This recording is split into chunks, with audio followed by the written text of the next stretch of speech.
xukuumadda Soomaaliland gaar ahaan wasaaradda xiriirka golayaasha arrimaha dastuurka ayaa markii ugu horeysay daahfurtay barnaamij cusub oo loogu talagalay in si fudud oo sahal ah ay dadku ku bartaan qodobada dastuurka dalku ka kooban yahay iyagoo hab maqal iyo muuqaal iyo qoraalba ku heli kara abkan cusub ee wasaaraddu ay hadda shaacisay adoo jooga goobtaada shaqo iyo gurigaagaba waad kaga bogan kartaa barnaamijkan sida uu sheegay Cabdinaasir Maxamed Xasan Booni wasiirka wasaaradda xiriirka golayaasha arrimaha dastuurka ee Soomaaliland. Bismillahir Rahmanir Rahim. Alhamdulillahi Rabbil Alamin wa thana'u lillahi wa salatu wa salam ala ashrafil anbiya'i wal mursalin sayyidina wa nabiyyina Muhammad wa ala alihi wa sahbihi ajma'in.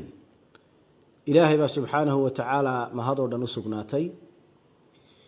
Sharaf weyn waxa noo ka wasaaradahan inaanu maanta bulshada jamhuuriyadda Soomaaliland guda iyo dibadba aanu la wadaagno fariinta ku saabsan dastuurka jamhuuriyadda Soomaaliland.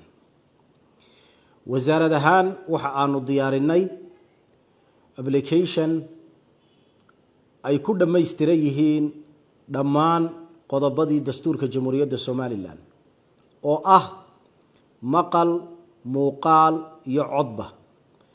intaasi waxa dheer layliyo aanu ku ogaanayno aanu ku qiimeynayno aanu ku hubinayno fahamka shacbiga jamhuuriyadda Soomaaliland ay ka haystaan iyo barashadaba dastuurka jamhuuriyadda Soomaaliland.